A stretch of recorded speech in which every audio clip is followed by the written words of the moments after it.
2024 ఇది election year అని అనుకోవచ్చు మనం. ఎందుకంటే సార్వత్రిక ఎన్నికలు భారతదేశం మొత్తం మీద జరుగుతున్నాయి. అంటే పార్లమెంట్కి ఎన్నికలు జరుగుతున్నటువంటి పరిస్థితి, జనరల్ ఎలక్షన్. దీంతో పాటుగా కొన్ని రాష్ట్రాల అసెంబ్లీలకు కూడా ఎన్నికలు జరుగుతున్నాయి. అలాగే మన రాష్ట్రానికి కూడా ఎన్నికలు జరిగాయి. ఇది మనకి తెలిసినటువంటి అంశమే. అయితే 5వ విడత పోలింగ్ కూడా జరగబోతుంది.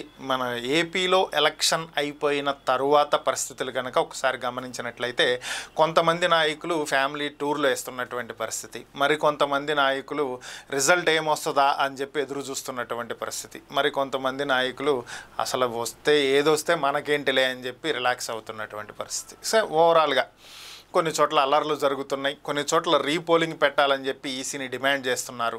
మరికొన్ని చోట్ల పరిస్థితి చూసినట్లయితే సిట్ అధికారులు ఇప్పటికే విచారణ కూడా చేపట్టినటువంటి పరిస్థితి. ఇక గాజువాక విషయానికి వచ్చినట్లయితే గతంలో 2019 ఎన్నికల్లో ఇక్కడి నుంచి పవన్ కళ్యాణ్ గారు పోటీ చేసినటువంటి విషయం అందరికీ తెలిసిందే. ఆయన భీమవరం, గాజువాక 2 చోట్ల పోటీ చేసి ఓడిపోవటం జరిగింది. అయితే ఈసారి ఇక్కడ గాజువాక పరిస్థితి కనుక చూసినట్లయితే పల్లా శ్రీనివాసరావు గారు పోటీ చేయడం జరిగింది. ఇటు వైఎస్ఆర్ కాంగ్రెస్ పార్టీ తరపున గుడివాడ అమర్నాథ్ గారు, గతంలో అనకాపల్లికి ప్రాతినిధ్యం వహించినటువంటి గుడివాడ అమర్నాథ్ గారు ఇప్పుడు గాజువాక నుంచి పోటీ చేశారు. ఇప్పుడు ఈ గాజువాక విషయం ఎందుకు చర్చకు వచ్చింది అంటే కూటమి అభ్యర్థిగా పోటీ చేసినటువంటి పల్లా శ్రీనివాస్ గారి భార్యను ఏయు రిజిస్ట్రార్ సస్పెండ్ చేయడం జరిగింది. అరే ఈ ఎమ్మెల్యే భార్యకి ఆంధ్ర యూనివర్సిటీకి సంబంధం ఏంటి, అసలు ఈమెను ఎందుకు సస్పెండ్ చేశారు అనేది కనుక చూసినట్లయితే ఈమె ఏయులో ప్రొఫెసర్గా వర్క్ చేస్తున్నటువంటి పరిస్థితి, అసోసియేట్ ప్రొఫెసర్గాను అసిస్టెంట్ ప్రొఫెసర్గాను వర్క్ చేస్తున్నారు ఓవరాల్గా.